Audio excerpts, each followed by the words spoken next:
Muchas gracias, muchas gracias por la invitación a Fundena a este espacio. Esperamos que sea de mucha utilidad y de mucha ilustración a quienes se conectan y para que después nos vean en las redes sociales. Muchas gracias, Alejandra Toro, por la invitación también. Aquí estamos listos. Perfecto, Gustavo. Antes de comenzar, de recomendaciones, al final vamos a tener un espacio de preguntas. Les recomiendo tener el micrófono cerrado mientras iniciamos, y una vez tengamos el espacio de preguntas, pueden abrir su micrófono o nos pueden escribir a través del chat. Para iniciar, Gustavo, podríamos empezar hablando como cuáles son esas generalidades o cuáles son los tipos de afiliación o los tipos de regímenes del sistema de salud colombiano.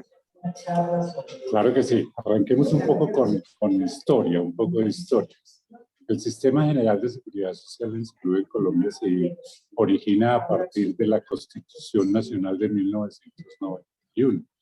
Nosotros teníamos una constitución que nos duró más de 100 años, desde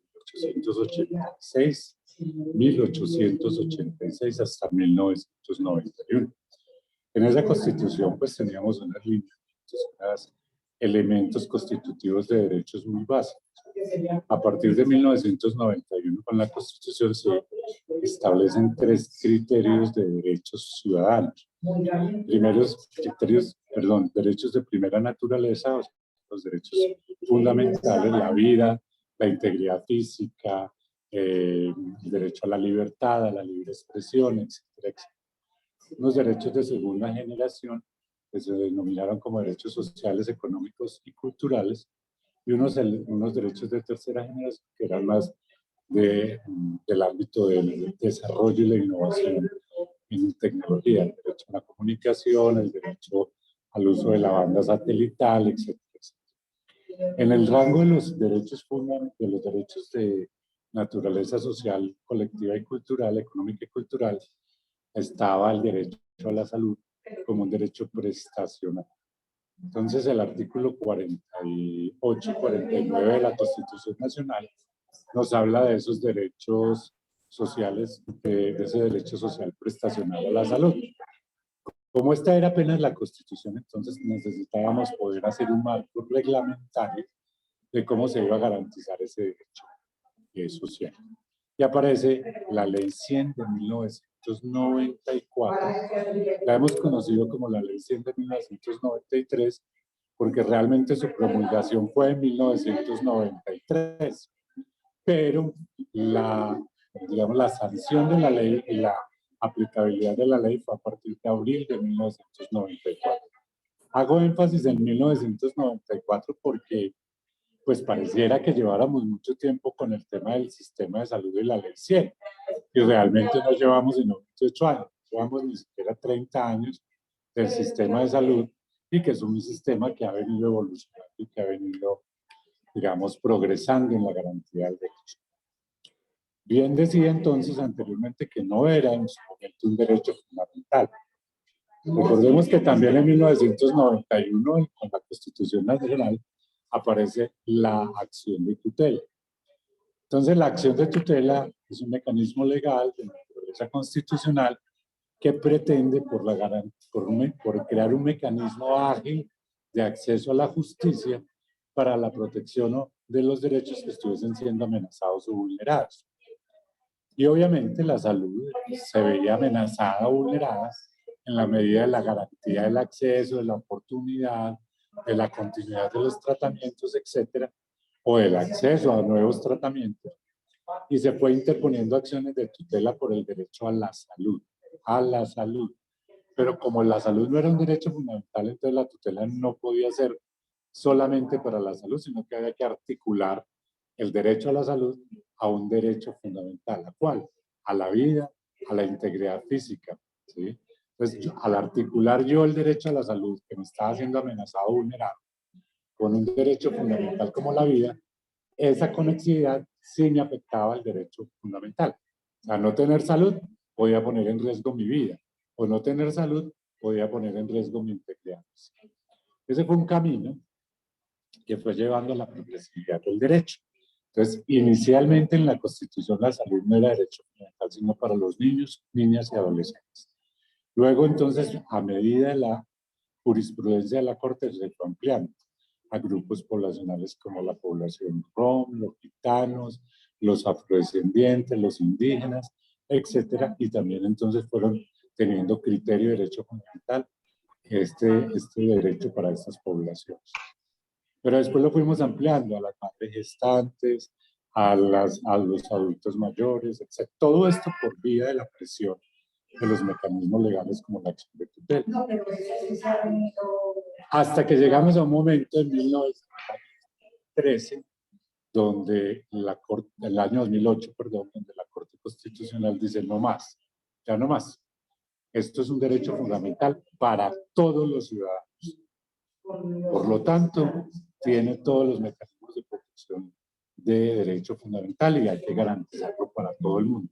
Hombres, mujeres, negros, blancos, ricos, pobres, rurales, citadinos, urbanos, dispersos, pero es un derecho para todo el mundo en las mismas condiciones. Y ahí cambió, porque entonces ya toda la estructura y el modelo del sistema cambia. Pero entonces, ¿qué hago yo para acceder a los servicios de salud y al goce efectivo de ese derecho? Pues de acuerdo a la Ley 100 de 1993, yo tendría que asegurarme a través de una entidad que administre los recursos del Estado y me garantice el acceso a unos servicios de salud. Esas entidades, en términos generales, es lo que hemos conocido como las EPS, que técnicamente en la legislación moderna no se llaman EPS, se llaman APBs, que son administradoras de planes de beneficio. EAPB, entidades administradoras de planes de beneficio. Esas entidades administradoras de planes de beneficio lo que hacen es eso, recibir un recurso del Estado y garantizar un plan, un listado de servicios. Esas entidades son de dos naturalezas. En general, son de dos naturalezas. Del régimen contributivo, que es cuando yo como trabajador, bien sea dependiente o independiente, de los ingresos que recibo por mi salario, hago un aporte digamos, en unión con mi empleador.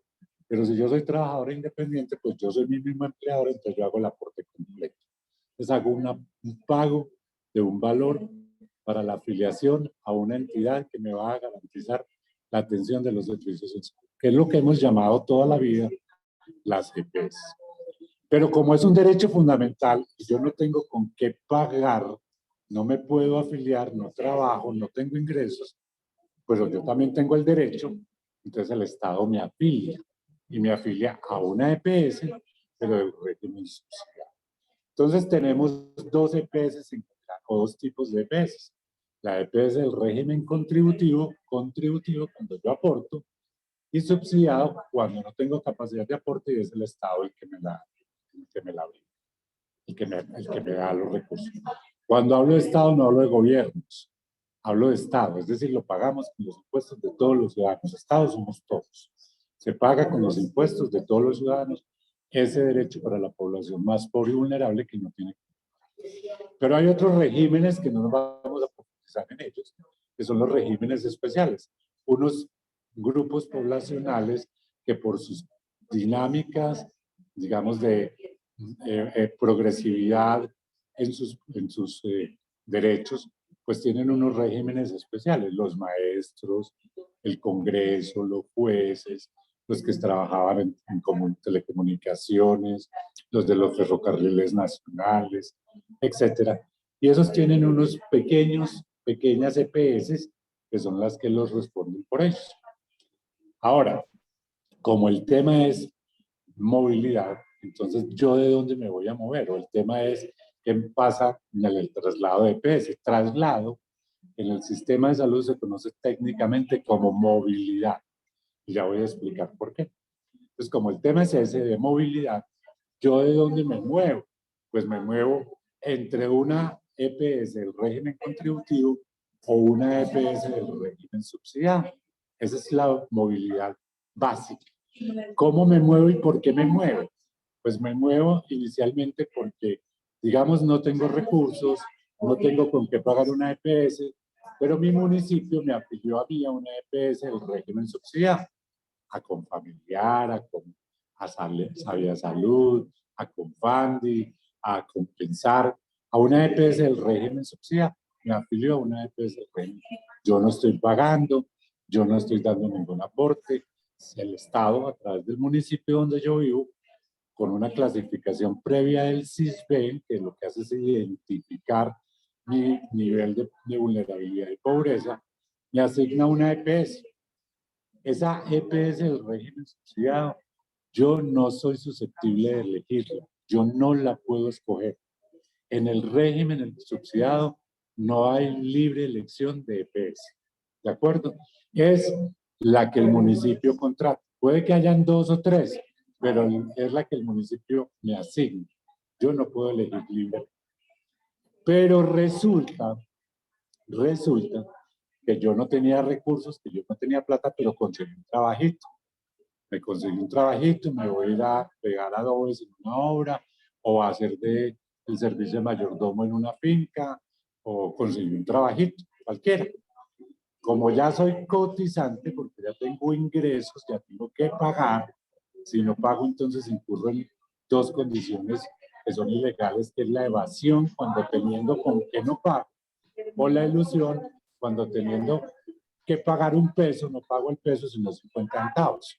Pues evadir es cuando no pago, eludir es cuando no pago lo que tengo. Como yo ya estoy trabajando, pues yo tengo que pagar, ¿cierto?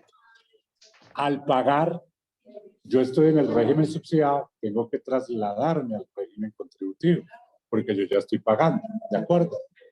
Al trasladarme al régimen contributivo, inicialmente lo que dice la norma es, usted debe permanecer en la misma EPS donde estaba afiliado en el régimen subsidiado, quedarse ahí y empezar a cotizar a esa EPS del régimen subsidiado. Eso es relativamente nuevo. Antes del año 2015 teníamos que trasladarnos a una EPS del régimen contributivo. Ya no, ya me quedo en la misma EPS, pero en la EPS del contributivo ya aportando. En esa misma EPS, estoy en Sabia Salud, conseguí trabajo y sigo aportando a Sabia Salud hasta que yo cumpla unos criterios. Me ibas a preguntar algo, Indira. Aprovecho para cuadrar mi teléfono. Así es, Gustavo. Entonces, tenemos la movilidad o los traslados entre las EPS o entre el régimen contributivo o también del régimen contributivo al subsidiado o del subsidiado al contributivo dependiendo de los ingresos o dependiendo del empleo o desempleo que tenga la persona en algún momento, ¿verdad? Sí. El otro caso que se nos puede presentar es que estemos afiliados a una EPS y que esta EPS sea liquidada y que yo como afiliada a esa EPS sea reubicada o sea trasladada hacia Forzosa. forzosamente hacia una nueva EPS. Sí, de En acuerdo. ese, Eso es correcto. Eso es correcto. Qué pena que es que se me está deslizando el teléfono. en ese escenario, Gustavo, yo como usuario de la EPS puedo escoger hacia dónde voy o si llego, por ejemplo, a esa EPS, tengo que esperar cuánto tiempo si de pronto la atención que yo recibo no es la esperada. Ese primer, como que ese primer momento cuando llego yo traslado forzosamente a una nueva EPS, ¿cómo funciona para mí como afiliado, como usuario? Sí, yo creo que termino la idea anterior para entrar ahí, que es el núcleo de nuestra presentación. Entonces, ojo que movilidad no es pasarme de una EPS a otra, es pasarme en la misma EPS de un régimen a otro. Del régimen contributivo al subsidiado si cumplo criterios o del régimen subsidiado al contributivo cuando consiga trabajo, pero en la misma EPS. ¿Y eso por qué? Es importante porque puedo garantizar la continuidad de mi atención y de mi tratamiento. ¿De acuerdo? Entonces, movilidad es que me quedo en la misma EPS, solo cambio de régimen de acuerdo a las circunstancias de labor y trabajo o de no trabajo. ¿De acuerdo? Y que cumpla criterios del sistema. Esa movilidad o esa EPS, yo la del régimen contributivo, sí la puedo escoger. La del régimen subsidiado no, pero yo la del régimen contributivo sí. A mí mi empleador me tiene que preguntar, ¿usted a qué EPS se quiere afiliar? ¿De acuerdo? Yo me afilio a la EPS, a la nueva EPS, por poner cualquier ejemplo, Sí. y debo permanecer en esa nueva EPS un año. Un año. Al año ya tengo lo que se denomina el derecho a la libre elección. Y yo me puedo trasladar de esa EPS por cualquier razón, porque no tiene buenos servicios, porque los médicos no me gustan, porque no está cerquita, porque por cualquier razón me puedo trasladar de esa EPS. Eso se llama libre elección. Pero también me puedo trasladar si la EPS tiene mala calidad de la prestación del servicio. Y ahí no tengo que esperar un año. Ahí me puedo trasladar en cualquier momento. Tengo que demostrar que tiene mal servicio. ¿Qué es un mal servicio? Tuve que poner una acción de tutela para que me atendieran. Las citas son muy largas. La red de prestador nunca contestan. He puesto 5 peticiones, quejas o reclamos PQRs y muestro que es un mal servicio y me traslado. No tengo que esperar el año. Muy bien. Entonces, afiliación al régimen contributivo o al régimen subsidiado. Movilidad al interior de la misma EPS, solo cambio de régimen. Libre elección, un año después de afiliado a la EPS o en cualquier momento si hay mala calidad de la prestación de la atención. Pero vienen unos escenarios que nos están pasando de manera muy recurrente últimamente. Liquidan la EPS. No cumple indicadores financieros, la calidad de la atención es muy mala, tiene muchas quejas en la Supersalud, muchas tutelas en la Supersalud y liquidan la EPS. Cuando una EPS es líquida, se hace lo que se denomina un traslado forzoso. Esta EPS tiene 1 millón de afiliados en estas zonas del país donde está operando esta EPS. Hay otras EPS. Acuérdense de cualquiera de los dos regímenes contributivos subsidiados, porque ya todas las EPS son contributivas y subsidiadas, todas. Sura es subsidiada y Sabia Salud es contributiva. ¿Por qué? Porque me muevo en la misma EPS me muevo cuando estoy trabajando, ¿sí? Subsidio, contribución, subsidio, pero en la misma EPS. Por eso todas las EPS hoy en día son contributivas y subsidiadas, todas. Entonces, voy a liquidar una EPS como Medimás. Y Medimás tenía cobertura en todo el país. Entonces, en Barranquilla hay Sanitas, hay Compensar, estoy poniendo ejemplos. Y hay Sura. Pero en Guainía no hay Sura, sino que está Confandi, por decir cualquier cosa. Entonces, yo lo que hago como ministerio es distribuir esa población en las EPS de acuerdo también a la carga que esas EPS tienen de población de perfil epidemiológico. Es decir, por poner ejemplos, si Sura tiene 1000 pacientes con cáncer o 100 pacientes con leucemia, yo no le puedo mandar otros 1000 cuando Sanitas no tiene sino 5. Tengo que distribuirlos, entonces mando de un lado para el otro, ¿de acuerdo? Se llama la compensación del riesgo. Entonces, de acuerdo a eso, hago la distribución. A mí me tocó Sanitas en el traslado forzoso, ¿sí? Y resulta que es que a mí no me gusta Sanitas, yo no quiero estar en Sanitas, a mí no me parece Sanitas. Pues yo tengo que esperar 90 días, 3 meses, para poder ejercer la libre elección. Entonces, ojo, libre elección en cualquier momento cuando es muy mala la prestación del servicio. Libre elección una vez al año después de después de cumplir un año afiliado. O libre elección a los 90 días después de haber sido trasladado forzosamente a una EPS. ¿Qué debo hacer? Pues esperar los 90 días, no puedo hacer más nada. Y si hay mala calidad en la prestación del servicio, pero si es así me puedo trasladar cuando quiera. Eso es lo que dice la ley. ¿Cuál es nuestra recomendación desde la Fundación? Nosotros aún no entendemos cómo hay población que lleva 3 años haciendo una petición, poniendo 3 tutelas, 2 desacatos, 5 quejas a la Supersalud y todavía siguen afiliados a esa EPS. ¿Por qué no se han trasladado antes de que los trasladen? ¿Y por qué antes de que los trasladen? Porque ya vamos a explicar lo traumático que es un traslado forzoso. Una cosa es cuando usted se traslada de su EPS de manera voluntaria y otra cosa es cuando usted lo traslada el ministerio de manera forzosa por liquidación de una EPS. Cuando usted se traslada de manera voluntaria, yo hago la solicitud del traslado hoy, que es 29 de septiembre, ¿sí? Mi afiliación o mi traslado va a ser efectivo el primer día del mes subsiguiente. El mes subsiguiente sería octubre, noviembre, es decir, que yo estaría afiliado a la EPS a la que me trasladé a partir del 1 de diciembre. ¿Listo? A mí me parece, Gustavo, que ese punto que tú estás tocando, perdona que te interrumpa, que es muy importante, porque muchas veces, pues desde las organizaciones de pacientes, animamos o motivamos a los pacientes a que realicen ese cambio, ya sea o por mal servicio o porque es inminente una liquidación que viene en camino, y muchas veces los pacientes o las personas, no sé cuál es el motivo de tener temor, o no sé si es esperanza de que el servicio va a mejorar o esperanza de que esa EPS no sea liquidada, o que no conocemos las ventajas de hacer Traslado a tiempo. un traslado a tiempo y no que me trasladen en masa cuando es liquidada la EPS. Claro, pero yo terminaría diciendo, y todas las anteriores. Porque es que a mí me da miedo, porque mi médico, pero es que a mí me da miedo, porque es que de pronto me interrumpen el tratamiento. Pero es que a mí me da miedo porque yo no Volver sé a cuáles son empezar. los hospitales. O es que a mí me da miedo que de pronto a mi hijo le quiten los tratamientos porque es beneficiario mío. Es decir, yo creería que son muchas variables y la más grande de todas es que ese miedo en general se origina por la desinformación que tenemos del proceso. Entonces, yo me traslado de EPS libre.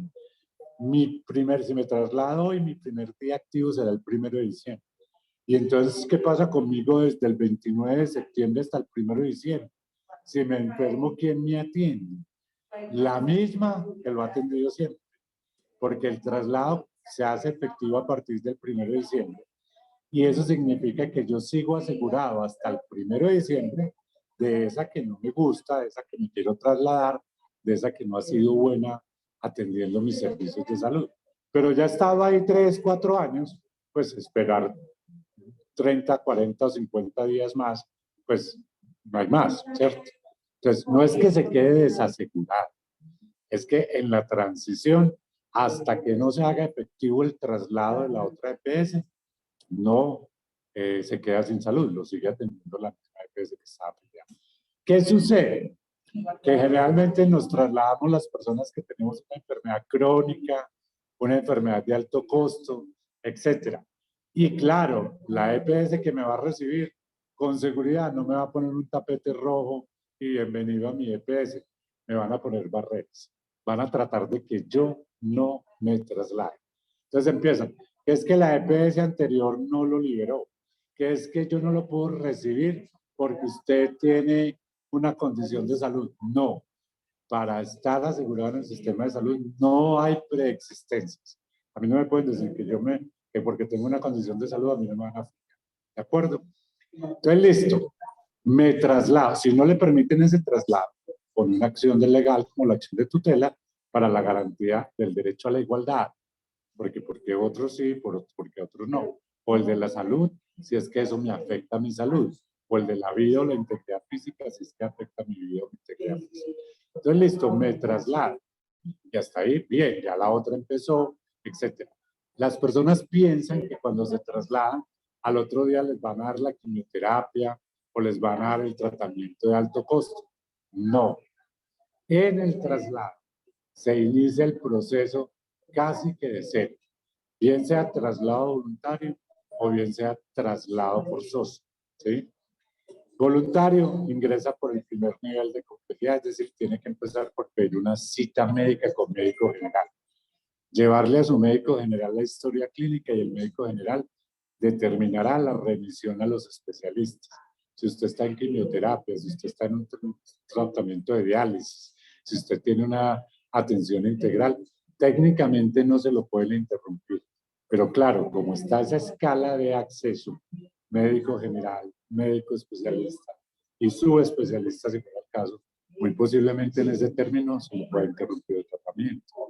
Por lo tanto, importante también saber que está el mecanismo legal para garantizar la continuidad de la atención. La misma acción de tutela, pero aquí ya es la continuidad de la atención. Antes era para el ingreso a la EPS, aquí es para que la EPS me tenga que la continuidad. Resulta que yo tenía una tutela en la EPS donde estaba. ¿Sí? Yo estaba en EPS Medimás y yo le había puesto una tutela a Medimás y yo la gané. Y si me traslado libremente para Sura, pues entonces voy a perder mi tutela. No, no. Decreto 780 del 2014 que establece claramente que la EPS receptora, o sea, Sura, me tiene que recibir a mí con todo y tutela.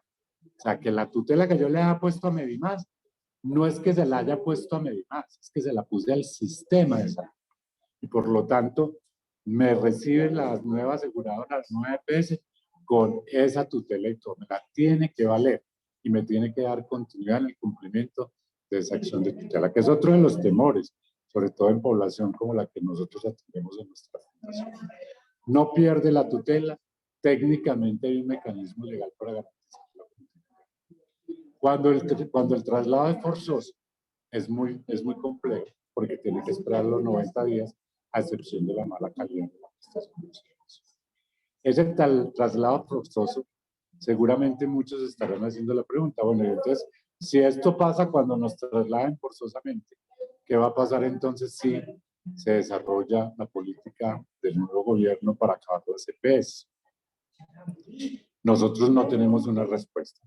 Creemos firmemente que bajo la estructura actual, los hospitales y las clínicas no son capaces de atender y de atender muy bien, pero no son capaces de articular el sistema para el tema de autorizaciones, revisiones, contrarreferencias, que este primer nivel, que el segundo nivel de complejidad, que vuelva al primer nivel de complejidad. Creo que eso va a ser muy complicado y seguramente pues va a generar muchos traumas si no se tiene una buena estructura para darle respuesta a ese escenario de la liquidación de bienes. Un poco como para ir abriendo espacios a las personas que nos están viendo, voy a tratar de concluir un sistema de salud básicamente con dos aseguramientos, subsidiado y contributivo. Me afilio a una EPS bajo cualquiera de las dos modalidades, contributivo subsidiado. En esa EPS permanezco hasta que yo quiera o hasta que el Estado la liquide por un mal funcionamiento, pero yo pertenezco a esa EPS. Si cumplo criterios y pierdo mi capacidad de contribuir, pues sigo en la misma EPS en el régimen subsidiado. Si vuelvo a conseguir trabajo, vuelvo a la misma EPS en el régimen contributivo. En el momento que me quiera retirar, me retiro o por mala calidad o porque ya lleve más de un año afiliado, y en el momento en que a mí me traslade, debo esperar 90 días para la traslado. Pero también educación e información para que los pacientes estén alertas a esos signos de mala calidad de la prestación del servicio que nos permita tomar decisiones antes de que se nos haga el traslado forzoso, que puede ser un poco más complicado.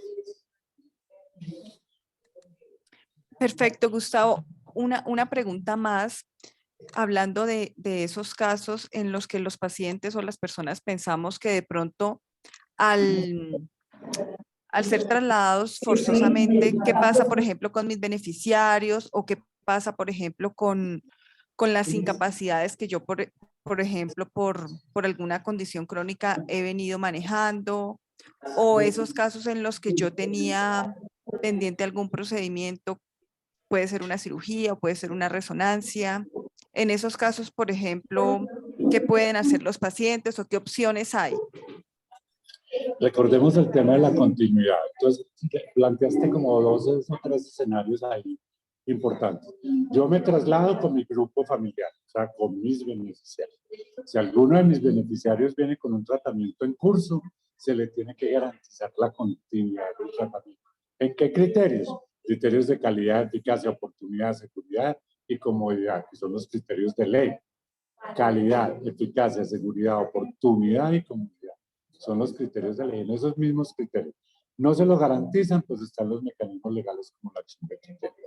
Bien sea yo como afiliado o alguno de mis beneficiarios que esté transitando por el curso de una enfermedad, se le tiene que garantizar la continuidad de la educación. Las incapacidades las paga el que las generó. O sea, en este caso específico las pagaría la EPS expulsora. Expulsora significa de la que me fui o de la que me sacaron. Es la EPS expulsora. Lo tendría que pagar la EPS expulsora. Pero en las liquidadas no las paga nadie. ¿Sí? En el traslado voluntario sí, porque la incapacidad cursó en el momento en que yo estaba afiliado a la EPS A. Cuando me pasé a la EPS B, pues yo ya no estaba incapacitado porque no me puedo trasladar incapacitado. ¿Sí? No me puedo trasladar incapacitado. Y entonces, ¿me regalan 10 minuticos? Ya, qué pena. Entonces no me puedo trasladar incapacitado porque estoy enfermo y no me puedo trasladar enfermo. Eso es una de las condiciones del no traslado. Ni yo ni ninguno de mi grupo familiar puede estar hospitalizado o en el curso de una enfermedad específica. Pues me refiero a enfermedad hospitalizada. No me puedo trasladar cuando estoy hospitalizado. Enfermo sí, pero hospitalizado. ¿Por qué? Porque ya hay un proceso de facturación, etcétera, contra la EPS en la que estoy afiliado.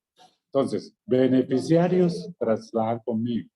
Continuidad de la atención cuando ya se había empezado con la nueva EPS, me tiene que aceptar el tratamiento que se venía dando y me lo debe garantizar. Y respetar la acción. Esos es como los elementos más importantes en el traslado.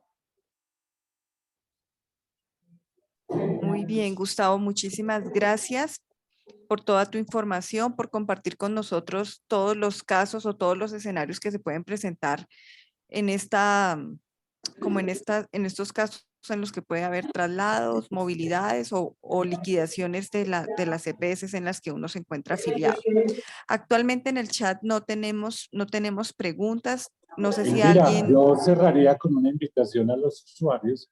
Yo Sí, cerraría señor. con una invitación a los usuarios en que por favor revisen las noticias de la Supersalud. Lleva el nuevo superintendente viene anunciando que tiene 13 EPS en proceso de liquidación. Si usted hace parte de una de esas EPS, se evalúe el riesgo y trasládese usted primero que antes de que lo trasladen forzosamente. Va a ser mucho más fácil garantizar la continuidad de la atención por el traslado libre que por el traslado forzoso. Esa sería como mi conclusión en este momento. Y dentro de las ventajas de esa recomendación de informarnos y ver si si la EPS a la que estoy afiliado, pues está dentro de esa de riesgo, también es que yo podría entonces escoger yo a cuál EPS Por supuesto, por y no supuesto. De hecho, que una en prueba de que es automático, por mala, decirlo así, me reubiquen. sí, de hecho, una prueba de que es mala es que está siendo intervenida por la Supersalud. ¿Sí? Entonces ahí me puedo trasladar. Aquí nos llegó una En la pregunta al página de la chat. Superintendencia Nacional de Salud, Ujú. www.supersalud.gov, con B pequeña de gobierno.gov.co, www.supersalud.gov.co. Ahí está el ranking de las EPS y aparece también procesos de intervención y liquidación de EPS. Esa era la pregunta de Doris. Mil gracias, Gustavo. Hay otra pregunta que dice, ahí la perdí. ¿Cómo saber qué EPS? No.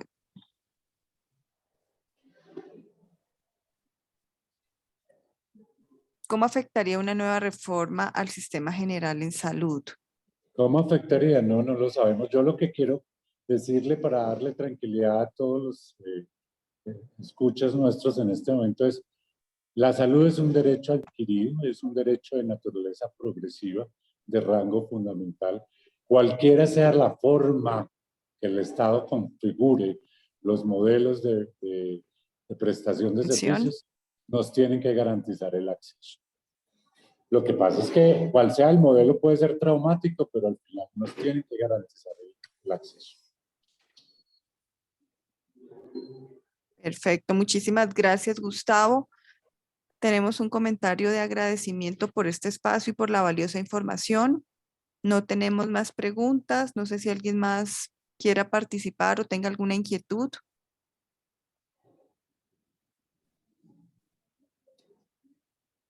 Creo que no, Gustavo. Muchísimas Bueno, gracias. un O todo abrazo, quedó, o Indira. todo quedó muy claro, Parece ser. pero para cerrar también, avisarles y contarles que más adelante tendremos nuevos espacios como este que quiere abarcar diferentes temáticas. Uno, pues ante los cambios o liquidaciones de algunas EPS y también de posibles cambios que se puedan generar en el Sistema General de Seguridad Social en Salud. Estaremos muy pendientes y lo que más queremos pues es mantenerlos informados.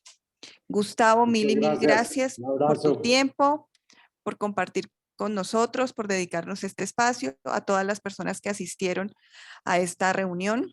Mil gracias. Invitarlos a que nos sigan en las redes sociales de la Fundación. Fundación Funden, nos encuentran en Instagram y en Facebook. Les deseamos una feliz tarde. Cuídense mucho. Que estés muy bien, Gustavo. Gracias, Indira, lo mismo.